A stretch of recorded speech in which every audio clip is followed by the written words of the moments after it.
तो कैसे हैं आप सभी लोग। एक बार फिर से स्वागत है आपका हमारे YouTube channel study with Yogesh में। शिक्षक दिवस के अवसर पर आप लोगों के द्वारा भेजे गए समस्त शुभकामनाओं या जो विशेष आपने दी हैं उसके लिए आप सभी छात्रों का दिल की गहराइयों से धन्यवाद। क्योंकि लगातार कल से क्या मुझे लग रहा है 3 तारीख से ही बच्चे टेलीग्राम पे मैसेज कर रहे थे, सर शायद 5 को पढ़ नहीं पाओगे, 5 को पढ़ नहीं पाओगे। और सच्चाई भी है, ठीक है। जैसे वो उसमें क्या होता है कि उसमें मैसेज आते हैं, सबसे ज़्यादा जो इंगेज रहता है मेरा वो टेलीग्राम वाला पोर्सन रहता है। जैसे यूट्यूब के तो कमेंट सेक्शन है, उसमें तो मुझे कुछ पता नहीं चलता, मतलब पता चलता है, मैं देख लेता हूँ कमेंट, बट उसमें ज़्यादा वो प्रॉब्लम नहीं रहती। बट टेलीग्राम का क्या है कि टेलीग्राम में बैक टू बैक जो आपके मैसेजेस आते हैं सबसे ज़्यादा उसी मीडियम पे आते हैं। क्योंकि व्हाट्सएप का जो नंबर है मेरा, जो मैंने आपको शेयर किया था, उसकी मैं मैसेज पढ़ नहीं पाता हूँ, ठीक है। नेट ऑन करता हूँ मैं, जब जो मुझे लगता है कि बहुत ज़रूरी है उसी को मैं रिप्लाई करता हूँ। फिर ये वाले मैसेज तो मुश्किल है, हेलो सर कैसे हैं, गुड मॉर्निंग, ये तो फिर ये रिप्लाई नहीं कर पाता मैं, ठीक है। देखिए, तो उन समस्त शुभकामनाओं के लिए जो भी आपने अलग अलग माध्यमों से मुझे प्रेषित किया, आप सभी का दिल की गहराइयों से धन्यवाद। होपफुली आप लोग ठीक होंगे, स्वस्थ होंगे, अपना जो काम धाम है, या काम धाम तो क्या होता है बच्चों, जो रूटीन है अभी पढ़ाई का वो आपका चल रहा होगा, ठीक है। यानी कि इन हालातों में भी अगर आप पढ़ पा रहे हैं तो आप सर्वश्रेष्ठ हैं। यानी आप एक आशावादी छात्र हैं और आशावादिता ही इंसान को आगे सफलता दिलाती है, ठीक है। कई चीज़ें इस दौरान हुई हैं, पिछले 2 ढाई 3 महीने का घटनाक्रम अगर हम देखें तो बहुत ज़्यादा उतार चढ़ाव आप लोग देख रहे होंगे। एज ए स्टूडेंट, मतलब एस्पिरेंट आप देख रहे होंगे, जिस एग्ज़ाम की आप तैयारी करते हैं वहाँ पर कई बार मन जो होता है हमारा डगमगा सा जाता है। यानी हम क्या होते हैं, थोड़ा सा विचलित हो जाते हैं, और होना भी चाहिए। यानी एक शिक्षक हो, एक छात्र हो, जो उनकी मंजिल है, जिस चीज़ के लिए वो कार्य कर रहे हैं और इतने लंबे समय से अगर कार्य कर रहे हैं, तो चीज़ें या परिस्थितियाँ उनके खिलाफ हो या अगेंस्ट हो, और ऐसे हालात उत्पन्न हो जाए कि जहां कुछ समझ ना आए कि यार आखिर किया क्या जाए, तो इस समय डिमोटिवेट होना स्वाभाविक है बच्चों, ठीक है। और आप क्या, आपकी जगह मैं भी होता, कोई भी होता, ऐसे में हालातों में, इन कंडीशंस में डिमोटिवेशन आता ही आता है, यानी इंसान डिमोटिवेट हो जाता है। बट इसके बावजूद भी अगर आप ये हिम्मत रखते हैं कि नहीं, आने वाले कल, यानी आज जो अंधियारा है वो छटेगा, फिर से रोशनी आएगी, अगर आपके अंदर ये आशावादिता है और आप इस काम के साथ जुड़ रहे हैं कि हाँ, हम लोग पढ़ के कल के दिन अगर बेहतर तरीके से चीज़ें होंगी, यानी सिस्टम अच्छे से काम करेगा, तो हम उसमें तर जाएंगे, यानी एग्ज़ाम निकाल लेंगे। इस आशावादिता के साथ अगर आप पढ़ पा रहे हैं तो ये बहुत ही बेस्ट क्या रहेगा आपके लिए, विकल्प रहेगा, ठीक है। देखिए, इसमें सबसे बड़े 2-3 क्वेश्चन तो बहुत ज़रूरी हैं कि एग्ज़ाम कब होंगे। देखिए, ये एग्ज़ाम कब होंगे वाला क्वेश्चन बहुत आया है इस बीच, ठीक है। ये कोई नहीं जानता बच्चों एग्ज़ाम कब होंगे, इवन मैं भी नहीं जानता, बट मुझे इतना लगता है, एक अनुमान है। अब आइडिया तो मुझे भी नहीं पता कि मैं इतने तारीख से एग्ज़ाम होंगे ये कहूँगा, बट मुझे ये लगता है कि नवंबर दिसंबर से आपके सारे एग्ज़ाम शुरू हो जाएंगे। यानी कहीं ना कहीं आप जैसे दीपावली के बाद, अभी क्या चल रहा है, सितंबर चल रहा है, यानी ये 2 महीने के बाद नवंबर से कहीं ना कहीं आपके एग्ज़ाम शुरू हो जाएंगे। यानी आप ये मान के चले आपके पास 2 महीने हैं। अब कौन सा एग्ज़ाम कहाँ से शुरू होता है ये देखने वाली बात है। तो आप अपनी तैयारी को ऐसे ही रखना कि हाँ, एग्ज़ाम शुरू होते हैं तो हम निकल जाएं। कई बार क्या होता है कि हम पढ़ते नहीं हैं, डिमोटिवेट हो जाते हैं और सोचते हैं कि यार अब एग्ज़ाम होंगे, कब होंगे, क्या होगा, कैसे होगा। लेकिन अगर एग्ज़ाम सडनली अगर आपके सामने आ जाए तो आप क्या करोगे उसमें। ऐसा नहीं होना चाहिए कि यार काश पढ़ लिया होता। ये काश जो वर्ड है, यानी जो काश ऐसा कर लिया होता, काश ये किया होता, ये मत रखना, ठीक है। और अपना जो तैयारी है उसको जारी रखना, ये सोच के कि हाँ, हमारा कल बेहतर होगा। साथ ही साथ अगर आप लोग आर ओ की तैयारी करना चाहते हैं, क्योंकि उसका भी विज्ञापन जारी हो जाएगा, आर ओ की तैयारी के बैच शुरू हो चुके हैं। यानी आप प्लेलिस्ट में जाएंगे, उसकी पॉलिटी की 4 क्लासेस, हिस्ट्री की 1 क्लास और एक जनरल क्लास जो आपके सिलेबस को लेके या फिर मतलब स्ट्रैटेजी को लेके जो डिस्कशन किया गया है, वो वाली क्लास भी आपकी शुरू हो चुकी है। आप प्लेलिस्ट में जाके देख सकते हैं। पटवारी लेखपाल वाला जो ये पुलिस वगैरह का क्रैश कोर्स है, 62 क्लासेज हम कंप्लीट कर चुके हैं, 62। यानी अब हमारे पास जो है 28 क्लासेस बची हैं 90 डेज़ के क्रैश कोर्स में। 28 क्लासेस करने के बाद जो ग्रुप सी है वहीं पे आपका एंड हो जाएगा। यानी ग्रुप सी आपका वहीं पे सिलेबस ख़त्म होता है। यानी क्रैश कोर्स आपका अंतिम कोर्स है, जिसके तहत आप उत्तराखंड में UKSSC की तैयारी कर रहे हैं। वो जिस दिन कंप्लीट हो जाएगा, समझ लीजिए ग्रुप सी का काम वहाँ पर मैंने बंद कर दिया, ठीक है। उसके बाद ओनली वही छात्र मुझसे जुड़ सकते हैं या वही मुझसे पढ़ सकते हैं जिसको डेप्थ में पढ़ना है, जिसको UPSC के एग्ज़ाम की सोचनी है, जिसको सेंट्रल एग्ज़ाम की सोचनी है। यानी एक प्रकार के ओवरऑल समग्र रूप से अगर हम अध्ययन करें, हर सब्जेक्ट के आधार पर हम अध्ययन करें, वही छात्र मेरे साथ जुड़ेंगे। और मैं होप करूंगा या उम्मीद करूंगा, अगर आप कम उम्र के हैं, आप सोचते हैं कि मैं 28 का हूँ, 27 का हूँ, 26 का हूँ, यानी 30 से अंडर आप लोग अभी धैर्य बनाए रखिए, आराम से पढ़िए, आप सीख जाइए, बस ऐसा सीखिए कि जिस दिन आप एग्जाम में बैठिए आप लोग क्रैक कर सकें। ठीक है, अब देखो एक टीचर के नाते कुछ तो आज बनता ही है ना, यानी एक मोटिवेशन एक बेहतर तरीके से कि आप लोगों के अंदर फिर से वही एनर्जी जो है उत्पन्न की जाए, फिर से वही ऊर्जा का आपके शरीर के अंदर संचार हो, इस प्रकार की कोई ना कोई मोटिवेशनल वीडियो तो बनती है। तो वही सोच के मैं आप लोगों के बीच आया हूँ, क्योंकि आज शिक्षक दिवस है, स्पेशल कुछ तो मतलब एक टीचर के नाते मुझे आप लोगों को फिर से संदेश देना चाहिए ही चाहिए, मैं सोचता हूँ। ठीक है, क्लासेस तो आती रहती हैं, क्लासेस तो आपने वैसे भी इतनी ज़्यादा पढ़ ली, कोई मतलब मुझे लगता नहीं कि आप तो एक दिन छूट भी जाएगा तो उसको रिवाइज अगर आप करेंगे पुराना, तब भी आपके पास कंटेंट की जो मात्रा है वो क्या है, भरपूर है। यानी आप कंप्लीटली एक प्रकार से ये कह सकते हैं जो रिसोर्सेज अब हैं आपके पास पढ़ने के लिए, उसकी अब कमी नहीं रही होगी आपके पास। ठीक है, देखें बच्चों, इस तैयारी के दौरान सबसे बड़ा जो इश्यू आ रहा है, सबसे बड़ा जो मुद्दा आ रहा है, आर्थिक स्थिति का। बच्चे ये कहते हैं कि सर आर्थिक कंडीशन सही है नहीं है, घर वाले मतलब जो है डिपेंड है, कब नौकरी लगेगी क्या लगेगी। अधिकांश बच्चे यानी सामान्यतः यही समस्या सबके साथ आ रही है। ठीक है, देखिए कोई भी इंसान हो, मैं नहीं जानता कि मैं किसकी बात कर रहा है क्या हो, बट जनरली देखना कि अधिकांश हम लोग जो हैं जो सरकारी नौकरी की तैयारी करते हैं, यानी जो ये सोचता है कि यार कोई भी उत्तराखंड में या सेंट्रल में या कहीं पर भी एक सरकारी नौकरी लग जाए, हमारा करियर सेटल हो जाए। अधिकांश यही सोचते हैं ना, मैं भी यही सोचता हूँ, आप भी यही सोचते हैं, अधिकांश लोग यही सोचते हैं। देखिए हर कोई कभी न कभी इस फेज से, इस दौर से गुजरता है, जिस दौर से आप गुजर रहे हैं। मान के चलिए, अपने आप को मतलब अनोखा मत मानना कि यार मेरे साथ ही ये चीज़ हो रही है, मुझे ही इतनी समस्याएं हैं। बच्चों, एक से बढ़कर एक हैं समस्याएं हैं, बस अगर हम उस चीज़ को इस मतलब डील करना जाने, या हम ये सोचें कि यार नहीं चलो आज इसका स्ट्रगल जो है, आज जैसे भी है कैसे भी हम आज का दिन निकालें या आज का समय इसको काट लें, कल हमारा बेहतर भविष्य होगा, इसकी इस उम्मीद के साथ अगर आप पढ़ते हैं ना, तो आप देखना उस आर्थिकी की जो समस्या है आपके पास, यानी आर्थिक रूप से जो परेशान बच्चे हैं, वो जो ये मतलब इस उम्मीद के साथ या इस आशावादिता के साथ अगर आगे बढ़ेंगे कि यार हाँ कुछ भी नहीं तो हम अपने ज्ञान के प्रकाश से दुनिया को विजित कर सकते हैं, हम अपने ज्ञान के बलबूते हम अपना परिवार का भरण पोषण कर सकते हैं, हम अपने ज्ञान के बलबूते अपने पैरों पे खड़े हो सकते हैं, इस प्रकार से सोचिए। देखिए दो चीज़ होती हैं डील करने की। कई बार तो हम क्या सोचते हैं ना, सीमित चीज़ों को पढ़ के ये सोचते हैं कि हम सरकारी नौकरी को निकाल लें। मतलब अधिकांश आपने देखा होगा, कोई भी विद्यार्थी हो या कोई भी हो, कई बार ये सोचा जाता है कि यार हाँ देखो दो चीज़ें हैं, जब कभी आपके सामने एग्ज़ाम आता है, आपको उसका अगर पैटर्न या सिलेबस पता है और आप पहले से तैयारी में हैं, 1 साल 2 साल आपने तैयारी की हुई है, तब जाके क्या होता है कि हम उस एग्ज़ाम के सिलेबस जो आपके सामने, जब आपने 1 डेढ़ 2 साल तैयारी की, उसके सामने जब आपका कभी एग्ज़ाम आता है तो उस सिलेबस के हिसाब से आप एग्ज़ाम को हिट करते हैं। बट कई बार क्या हो जाता है, हम पहली बार एग्ज़ाम देते हैं और हमारा बैकग्राउंड बहुत जो है नन होता है, यानी न्यूनतम मान के चलिए, बहुत ज़्यादा आइडिया नहीं होता, बट हम सामने एग्ज़ाम आता है उसके सिलेबस के हिसाब से पढ़ने लग जाते हैं। तो होता क्या है, सिलेबस अगर हम कंप्लीट भी कर लें, बट सिलेबस के इर्द गिर्द हमें चीज़ें पता न होने की वजह से भी हमारा सफलता मतलब है कहीं ना कहीं रोक लग जाती है। कहीं यह कहने का ये मतलब है, मैं आपसे यही कहना चाह रहा हूँ कि जब कभी भी आपके पास ऐसी कंडीशन आती है कि यार एग्ज़ाम नहीं हो रहे, एग्ज़ाम कब होंगे, हमारा सिलेबस तो पढ़ लिया, हम क्या करें, तो उस कंडीशन में आप एक चीज़ करना, हमेशा अपने ज्ञान की ज्योति को जलाने की कोशिश करना, यानी अपने नॉलेज को बढ़ाने की कोशिश करना। और नॉलेज सिर्फ इस आधार पे नहीं बढ़ता कि हम इतिहास के फैक्ट पढ़ें, हम भूगोल के फैक्ट पढ़ें, हम पॉलिटी के फैक्ट पढ़ें, हम इकोनॉमी फैक्ट पढ़ें, हम उत्तराखंड के फैक्ट पढ़ें या हिंदी व्याकरण के फैक्ट करें, तो इतने से आपका ज्ञान नहीं बढ़ेगा। जब कभी ऐसी कंडीशन आती है, आप चीज़ों को डेप्थ तरीके से यानी डीप स्टडी पे बिलीव कीजिए, और डीप स्टडी पे बिलीव करने के बाद आपको बहुत ही बेहतर क्या होगा, एक प्रकार का मतलब अनुभव भी होगा और आपको अंदर बहुत खुशी होगी। क्योंकि देखो दो चीज़ें हैं बच्चों, खाली फैक्ट रट के, फैक्ट पढ़ के एग्जाम में बैठना अलग चीज़ होती है, ज्ञान के बलबूते एग्जाम में बैठना बहुत डिफरेंट चीज़ है। ठीक है, और वही नॉलेज आप लोगों को गेन करना है। और ये नॉलेज एक बार गेन कर लोगे ना, 1 साल 1.5 साल 2 साल अगर आपने डीप स्टडी पढ़ी है, डीप स्टडी की है, आप सब्जेक्ट का ज्ञान रखते हैं, तो आपको फिर कोई ताकत नहीं है जो आपको सफल होने से रोक सके। कल अभी मैं आज देखूंगा, इसके बाद देखना इवनिंग टाइम पे, यानी 4-5 बजे कहीं ना कहीं मैं आप लोगों को जो फीडबैक आई हैं टीचर्स डे पे, बच्चों ने कुछ वीडियोस भेजी हैं मुझे टेलीग्राम पे, उनको मैं मतलब कलेक्ट करके, यानी उनको एक ही वीडियो बना के, लगभग 15-16 मिनट की जो वीडियो बनेगी उसको मैं अपलोड करूँगा। उसी में एक मुझे नाम याद नहीं आ रहा, सेमवाल है शायद, सेम वहाँ एक लड़की है आपका गोपेश्वर की, उन्होंने कल एक बात कही थी उस वीडियो में, आप लोग सुनना, वो मुझे बहुत अच्छी लगी।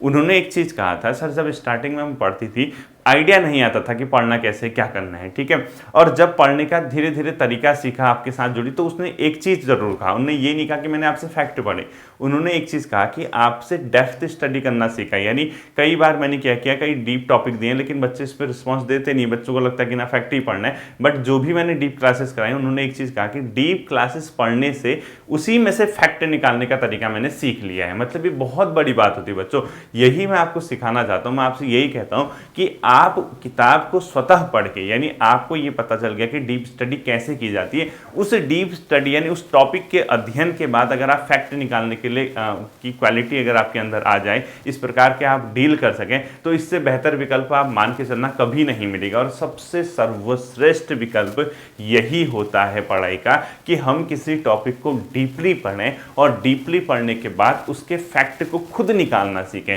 और मान के चलिए टॉपिक पढ़ने के बाद फैक्ट निकालना बहुत बड़ी बात नहीं होती है। और एग्जामिनर क्या करता है, किसी भी एग्जाम में देखना 50-60% या 70% क्वेश्चन तो डायरेक्टली पूछता है, मतलब इसका आंसर क्या है, इसका 30% 20% क्वेश्चन ऐसे पूछता है, थोड़ा सा टेढ़े, यानी उस टॉपिक के इर्द गिर्द पूछेगा। अगर आपकी टॉपिक पे कमांड है, आप विस्तृत सोच रखते हैं, आप बहुआयामी तरीके से पढ़ाई करते हैं, तो आपको वो क्वेश्चन कभी भी पेपर में गलत नहीं होंगे, देखना। और आप उसको ईजिली टिक करके आ जाओगे और आप उसमें सिलेक्शन पा लोगे। तो मैं आपसे यही कहना चाहता हूँ, मैंने पहले भी आपसे कहा है, पिछले 2 साल 2-3 महीने हमें इस जर्नी के दौरान हो चुके हैं। बहुत से विद्यार्थी स्टार्टिंग से जुड़े हैं, कई विद्यार्थी 1.5 साल से जुड़े हैं, कोई 1 साल से, कोई 1 महीने से। यानी जब भी आप जुड़े हैं बच्चों, अगर आपको इस माध्यम से कुछ भी सीखने को मिल रहा, तो आप उसका फ़ायदा उठाइएगा। और ये जो फ़ायदा है, कहीं ना कहीं आपके भविष्य के निर्धारण में क्या होगा, कारगर सिद्ध होगा। एक बेहतर भविष्य के लिए आपको क्या करेगा, एक राह दिखाएगा, एक मंजिल तक पहुंचाने के लिए आपको रूट बताएगा कि यार हम लोग कैसे कर सकते हैं, क्या कर सकते हैं, ठीक है। देखिए,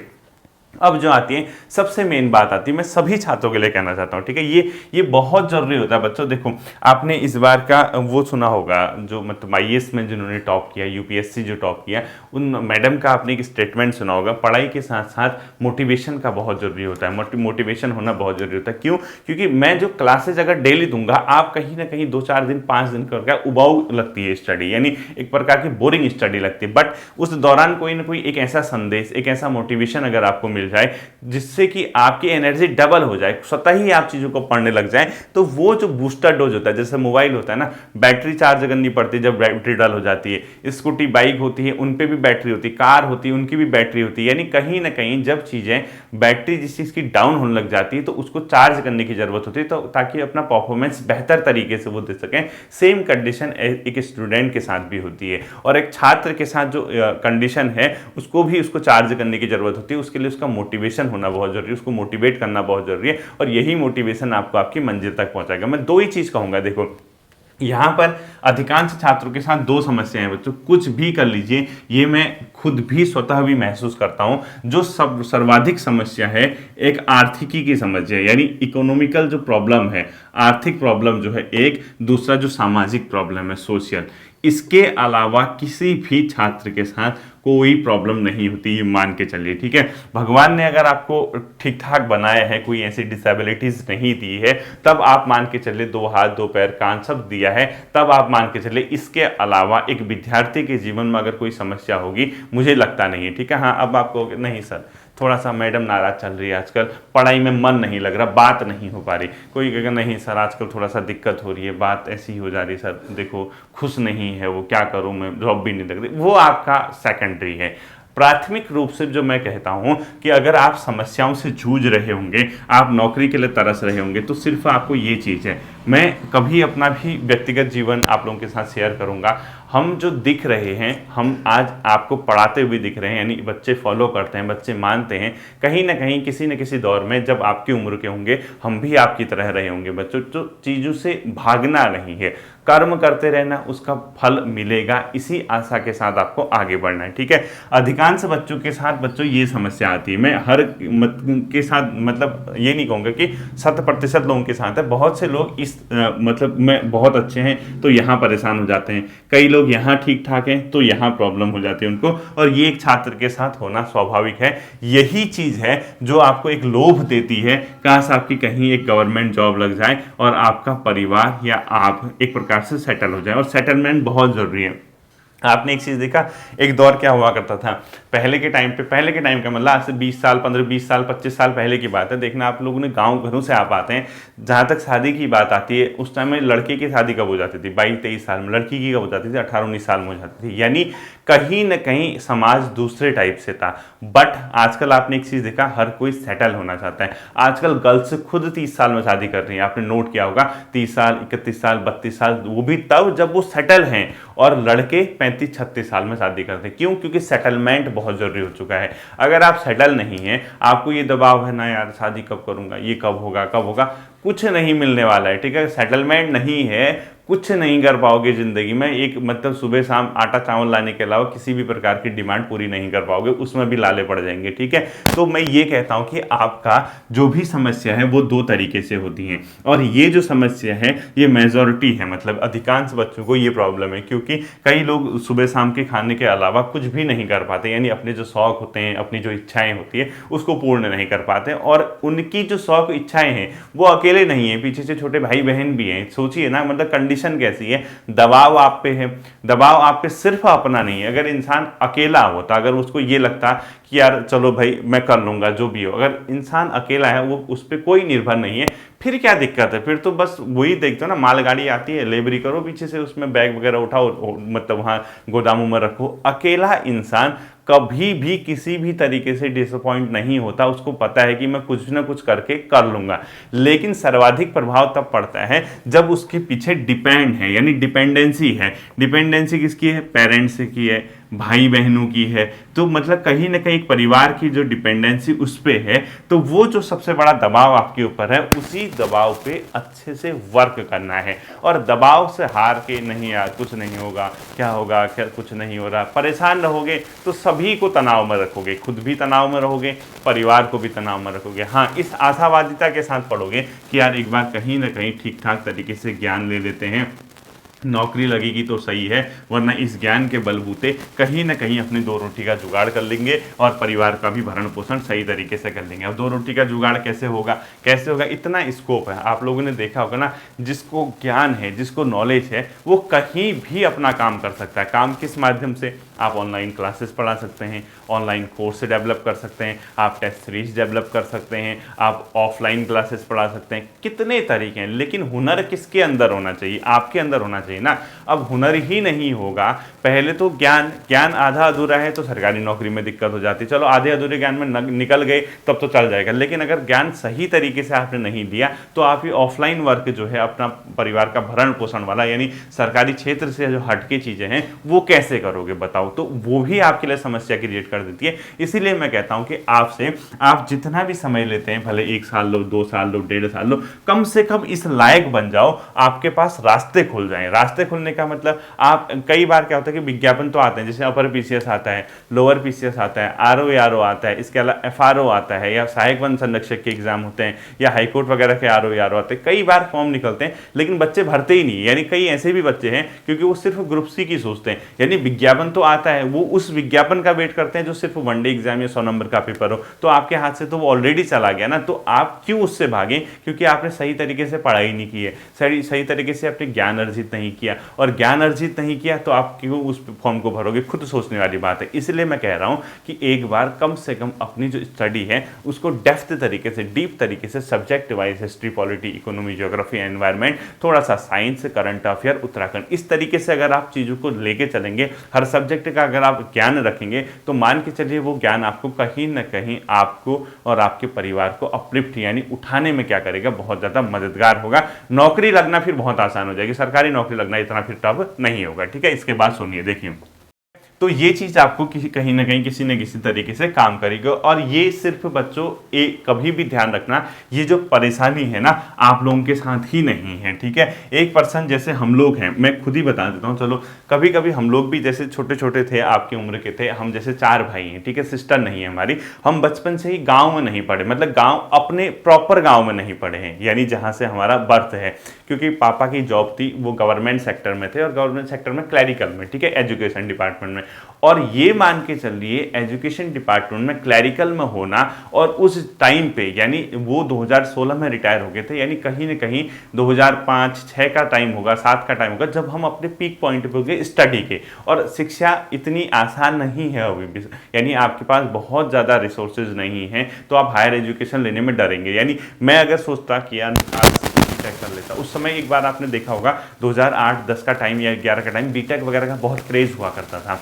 तो उसके बाद अब मेरे को, हालांकि मुझे इंटरेस्ट नहीं था बीटेक वगैरह में, कभी इंटरेस्ट जनरेट नहीं हुआ, लेकिन अगर मैं सोचता काश यार मैं बीटेक कर लूँ, तो मुझे एक बार कहीं ना कहीं सोचना पड़ता ना कि यार मैं करूँगा कैसे, उसकी फीस कैसे फिल करूँगा, तो वो चीज़ सबके सामने आती है। तो हम लोगों ने भी कैसे मतलब चीज़ों को डील किया, हम सभी लोग सरकारी नौकरी की तैयारी किए थे, और उसी नौकरी के बल पर हम लोग आज ठीक ठाक जगह पहुँच गए। वो क्यों? क्योंकि हमने वहाँ पे उम्मीद नहीं छोड़ी, आशा नहीं छोड़ी, यार कब होगा, क्या होगा, होगा नहीं होगा, इस प्रकार की कभी थिंकिंग आने ही नहीं दी। क्या किया? अपने कर्म करने से गाइडेंस मिली, बड़े भाई की गाइडेंस मिली, बताया ऐसा करना है, ये करना है, पढ़ते रहिए, मेहनत कीजिए, आज नहीं तो कल आपका सिलेक्शन हो जाएगा, उसी का परिणाम है, हो ही गया। और इसी ज्ञान के बलबूते आप लोगों को पढ़ाने में काबिल तो होना, सक्षम तो हूँ, मैं यही आप लोगों से डिमांड करता हूँ। मैं आपसे यही कहता हूँ, पेपर तो एक मतलब कि जरिया है आपको वहां पहुंचाने का, वही अंतिम लक्ष्य नहीं होना चाहिए ना कि यार हम ग्रुप सी का पेपर निकाला, हम सेलेक्ट हो जाएं और हमारा ये अंतिम लक्ष्य था, हमारा ये कंप्लीट हो गया।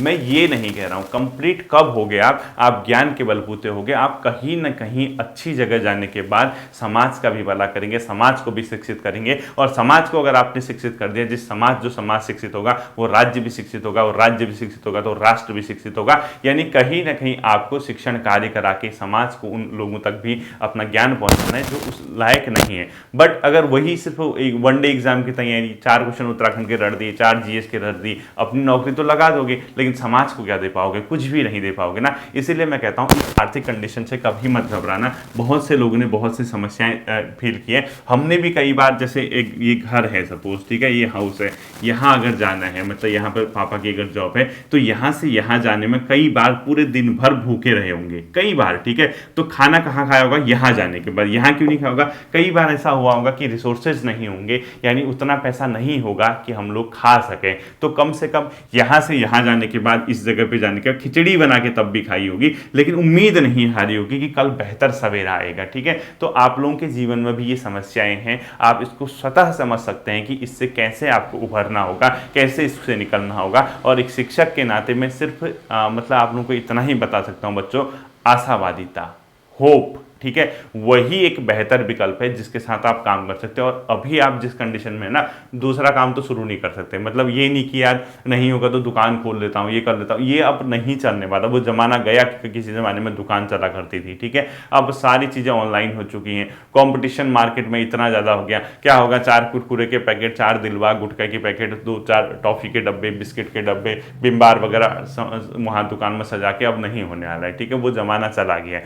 दूसरी जो समस्या है वो है सामाजिक समस्या। सामाजिक समस्या का मतलब क्या है? अगर इंसान आर्थिक जीवन में अपना किसी न किसी तरीके से भरण पोषण करके, कहीं ना कहीं एडजस्ट करके, माँ पिता लेबरी करके, भाई बहन कुछ न कुछ 2 घंटे 4 घंटे 8 घंटे काम करके अगर 2 पैसा कमा भी रहे, साथ साथ ही पढ़ने की सोच रहे हैं, ये समाज अलग से आ जाता है। यानी सामाजिक जो दबाव है, समाज क्या आज तक क्या कर रहे हैं, आज तक क्या कर रहा है, कितने सालों से पढ़ रहा, आज तक क्या कर रहा, कहीं लगी जॉब, मतलब जनरल क्वेश्चन, कहीं लगी जॉब, ठीक है, ये जनरल क्वेश्चन होते हैं, ठीक है, कहीं लगी जॉब। इसके अलावा शादी भी करें तो कैसे कैसे, ठीक है, मतलब एक जनरल। अब लड़की, स्पेशली गर्ल्स के साथ, लड़की बड़ी होगी, जॉब का तो कुछ है नहीं, ठीक है, लड़की बड़ी होगी, जॉब का तो कुछ है नहीं, इसकी शादी कर दो, ये। और लड़की बेचारी पढ़ना चाहती है, लड़की का अलग रोल है, वो चाहती है मैं पढ़ूँ, अपने पैरों पे सेटल हूँ, लेकिन समाज, लड़की बड़ी होगी शादी कर लो, रिश्तेदार ये हो गया वो कर लो, लड़का शादी करे भी तो कैसे बेरोजगार है, कहीं लगी भाई तेरी जॉब, आज तक नहीं लगी ना, आज तक क्या कर रहा है, कितने साल हो गए पढ़ते पढ़ते, कहाँ लगती है यार जॉब। ये समाज का समस्या है। यानी समाज को ये नहीं देखना कि वो अपना क्या कर रहा, वो आप पे उंगली करने में माहिर है, यानी आपसे कहेगा, आप पे उंगली उठाएगा ही उठाएगा, ये क्या कर रहा, आज तक क्या हुआ, क्या, अरे भाई तू थोड़े ना पाल रहा मुझे, तेरा परिवार थोड़ा ना पाल रहा, मुझे मैं खुद, मेरे परिवार मेरे को पाल रहा, हम लोग कैसे कर रहे हैं, क्या कर रहे हैं, हम खुद कर लेंगे। पता नहीं इन लोगों को क्या प्रॉब्लम है कि ये लोग इनको परेशान करने में लग रहे थे। यार एक बात बताओ, अचानक से थोड़ा ना मिल जाती है कोई चीज़, आज किया आपने कल ही थोड़ा ना आपको मिल जाएगा, वो समय लेता है ना। हाँ ये मान के चलिए किसी का हार्ड लक होगा, पहले एग्जाम में नहीं हुआ, दूसरे में होगा, दूसरे में नहीं होगा, तीसरे में होगा, तीसरे में नहीं होगा, चौथे में होगा। बच्चों जब कभी भी डिमोटिवेट होते हो, इनकी तस्वीर याद करना, मतलब मैं तो एक ही चीज़ आपको देता हूँ, एक ही चीज़ आपको सलाह देता हूँ, एक काम करना, जिन लोगों ने आप पे इस प्रकार के टोंट मारे हैं, टोंट समझ रहे होगे ना, यानी एक प्रकार के कमेंट पास किए हैं, यानी एक प्रकार से सुनाया है, उनकी तस्वीर लेके अपना जहाँ पे पढ़ते हो टेबल में उसके आगे रख दिया करो फोटो। जैसे ही पढ़ने का मन नहीं होगा उनकी तस्वीर देख लेना कि बेटा मैं तुझे आज नहीं तो कल जवाब दूंगा। और डायरी होगी ना, डायरी, जिस दिन जो कमेंट पास करता है उस डेट के साथ उसका नाम और उसका कमेंट को लिख देना, और बार बार याद करना कि इसने मुझ पर क्या कहा था, किस प्रकार की चीजें सुनाई थी। उस केस में आपको क्या होगा, उस केस में आपको पढ़ने का ज्यादा मन करेगा, और जिस दिन आप सफल हो जाओगे तब आप अपने पुराने दिन याद करोगे और बहुत से छात्रों को क्या करोगे, गाइड करोगे। इसलिए मैं कहता हूं कि ज्ञान एक ऐसी चीज है कि जो आपको कहीं ना कहीं सफल बना सकती है। और कई लोग तो इसीलिए भी ये सब चीजें करते हैं ना, उनको लगता तो है यार सरकारी नौकरी आज नहीं तो कल क्या पता लग ही जाएगी, इसकी पढ़ तो रहा है, ये मेहनत तो कर ही रहा है, कहीं लग जाएगी तो मेरे बेटे का क्या होगा, मेरी बेटी की। लड़कियों के साथ तो यही समस्या है, लड़कियों के साथ सबसे बड़ी समस्या क्या है, वो एक तो समाज चाहता नहीं है, समाज और रिश्तेदार नहीं चाहते कि आपकी जॉब लगे।